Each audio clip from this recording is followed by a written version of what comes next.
હવે તમને દર્શાવીએ પાટણના વારાહીથી કચ્છને જોડતા નેશનલ હાઈવેને। અહીં હાઈવે છે કે ગ્રામ્ય વિસ્તારનો રોડ તે કહેવું મુશ્કેલ છે, કારણ કે હાઈવે બની ગયો છે મગરની પીઠ જેવો। વારાહીથી સામખિયાળીનું અંતર છે 100 કિલોમીટરનું, પણ આ હાઈવે પરથી પસાર થવામાં તમારે 4 કલાકથી વધુનો સમય વીતી જાય। વાહનોને તો નુકસાન થાય, પણ સાથે વાહન ચાલકોની કમર પણ તોડી નાખે।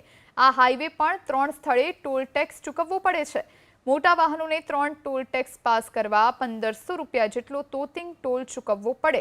પણ હાઈવેની હાલત એ હદે જર્જરિત છે કે ભ્રષ્ટાચારના સળિયા દેખાવા લાગ્યા છે, તો ક્યાંક હાઈવે પર કપચીઓ દેખાવા લાગી છે। માનપુરા બ્રિજ, સિધાડા, બાબરા, સાંતલપુર, પીપરાળા ગામ નજીકથી પસાર થવામાં તો તમારું વાહન ઊભું ન રહી જાય તો કુદરતનો ધન્યવાદ કરવો પડે તેવી રસ્તાની સ્થિતિ છે।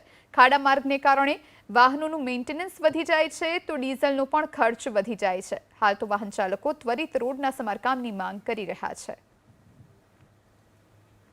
એબીપી અસ્મિતાની ટીમ પહોંચી છે સાતલપુરથી કચ્છને જોડતો હાઈવે માર્ગની રિયાલિટી ચેક કરવા માટે।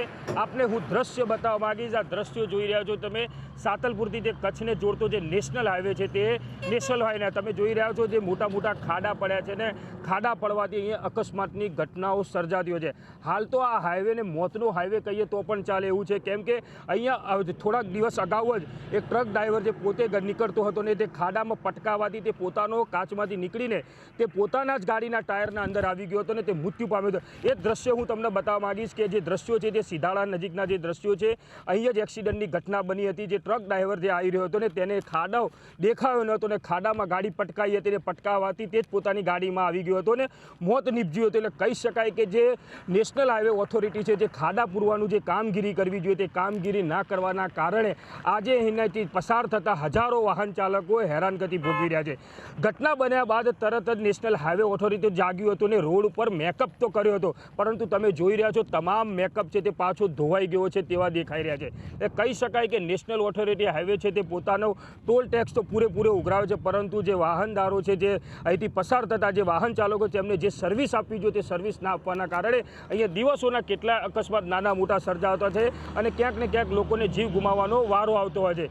કહી શકાય કે જે રીતના હાલ તો જે હાઈવે છે, હાઈવે પર તમે જોઈ શકો છો જે સાધનો આવી રહ્યા છે તે તમામ સાધનો ખાડાના અંદરથી પટકાઈને આવી રહ્યા છે અને વાહન ચાલકોના અંદર પણ ક્યાંક રોષ દેખાઈ રહ્યો છે, કેમ કે ટોલ ટેક્સ આપે છે છતાં પણ હજી સુધી આ હાઈવે છે તે રિપેર કરવામાં આવ્યું નથી। કહી શકાય કે અહીંથી સાતલપુરથી જે કચ્છને જોડતો જે હાઈવે છે તે 4 થી 5 કલાકના અંદર પહોંચાડતું હોય છે, પરંતુ હાલ જે ખાડા રાજ હોવાના કારણે 8 થી 12 કલાક સુધી લાગે છે। ડીઝલ તેમજ ટાયરનો તમામ જગ્યાનો વેસ્ટ થતો હોય છે। એટલે હાલ કહી શકાય કે જે એબીપી અસ્મિતાની જે ટીમ પહોંચી તે સાતલપુર નેશનલ હાઈવે પર તમે જોઈ રહ્યા છો કે જે મોટા મોટા ખાડા પડ્યા છે તેને લઈને વાહન ચાલકો હાલ તો હેરાનગતિનો સામનો કરી રહ્યા છે। એજાજ મંસૂરી, એબીપી અસ્મિતા, પાટણ। આ હાઈવે રાધનપુરથી સામખિયારી સુધીમાં ક્યાંય 100 મીટર સુધી રોડ ક્યાંય સારો નથી। 2 ટોલ છે રાધનપુરથી સામખિયારી સુધીમાં, અને આ ખાડાના કારણે ઘણા બધા અકસ્માતો થાય છે અને અનેક લોકોએ જીવ ગુમાવ્યા છે, પણ તે છતાં તંત્ર કાંઈ કરતું નથી।